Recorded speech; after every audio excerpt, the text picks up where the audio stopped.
Hi everyone, welcome back to the Geordie Reviews. Newcastle United take on Manchester United tomorrow, 3 o'clock off at Old Trafford, and I don't think any of us are looking forward to be honest, with the way our season started.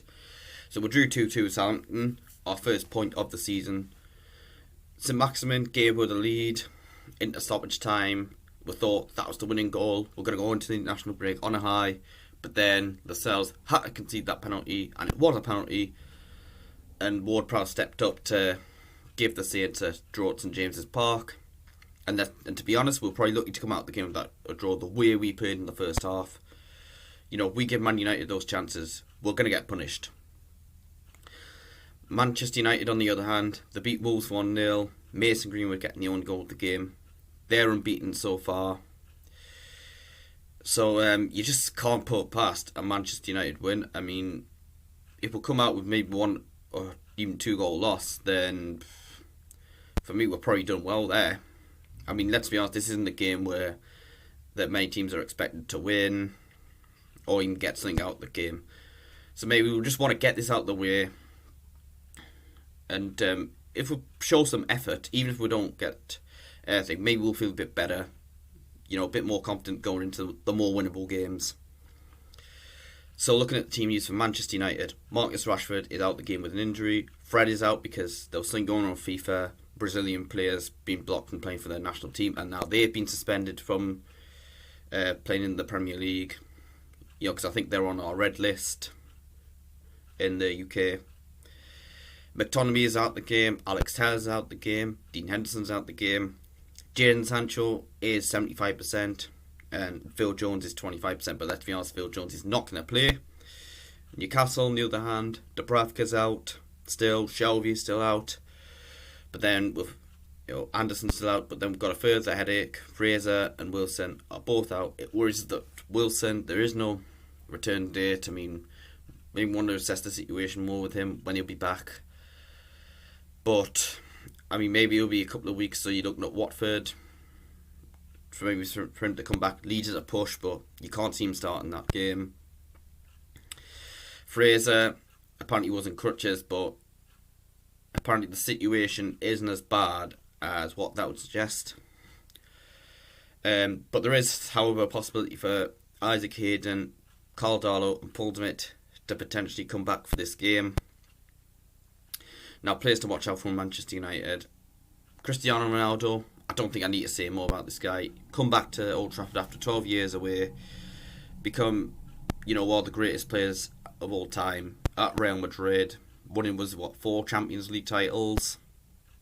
Multiple Ballon d'Ors. And, you know, it'd be good for me potentially to see him play at St James's Park just after Christmas, because I was too young last time he was in the Premier League. But that will if the game wasn't tough enough, that will give them a lift. Even if he's only on the bench. Then there's his Portuguese counterpart, Bruno Fernandez, a cracking player. Again, we've got to watch out for him. I mean, maybe I'm inevitably waiting for, you know, when we concede our inevitable penalty, maybe it's him and Bruno probably argue over who's taking it, and whoever does takes it messes up and will come out with a point. I mean, I can dream, but yeah. Anyway, on to the next player, Jadon Sancho, a cracking sign from Borussia Dortmund. Of course, that's if he does play this game. It might be that they want to save him for future games. Then there's Paul Pogba, that game against Leeds United. I should have mentioned that Bruno got a hat-trick in that game, but Pogba, 4 assists. We've got to watch out for him. Because if he's up for it, he could really destroy us. Then there's Mason Greenwood, scored in both of their last 2 games against Southampton and Wolves. A very good young talent.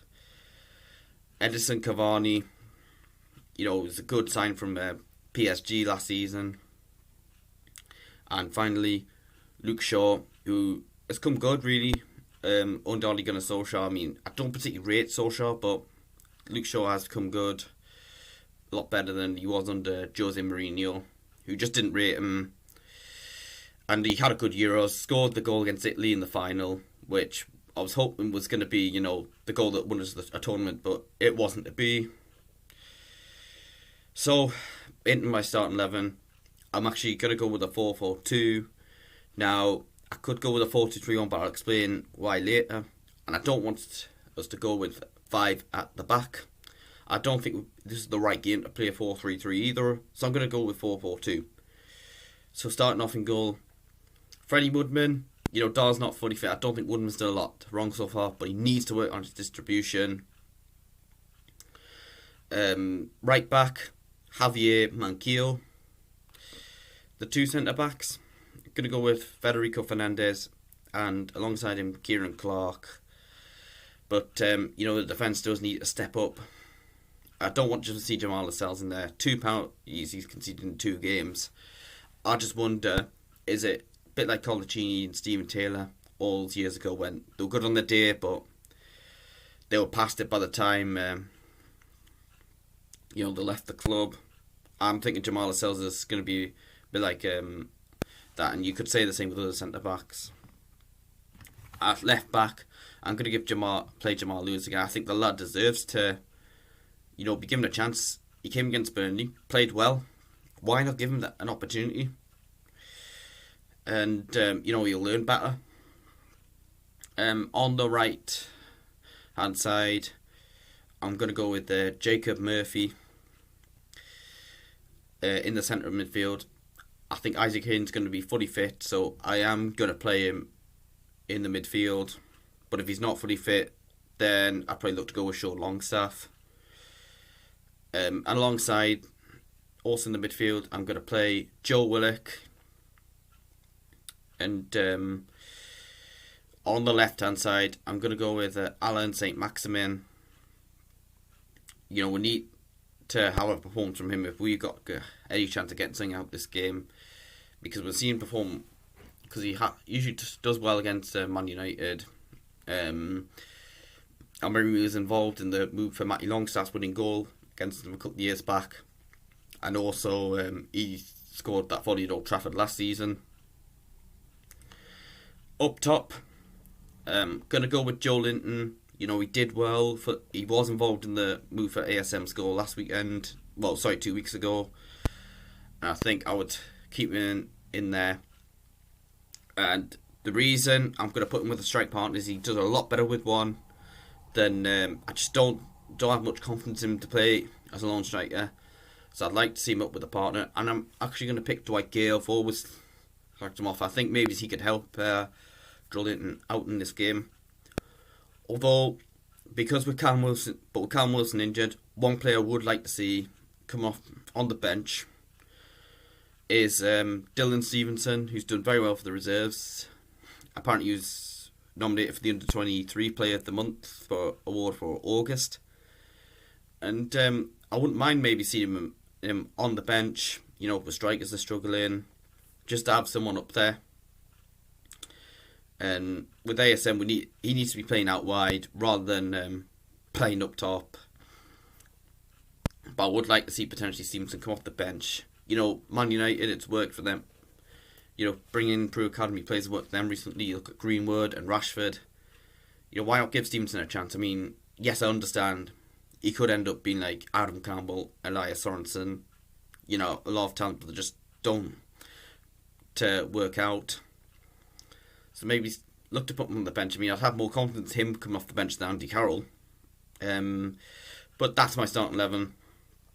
Let us know yours in the comments below. In terms of score prediction, I'm just going to say 4-1 to Manchester United. And let's be honest, that is probably being kind to us. If we're not careful, could be a lot more than that.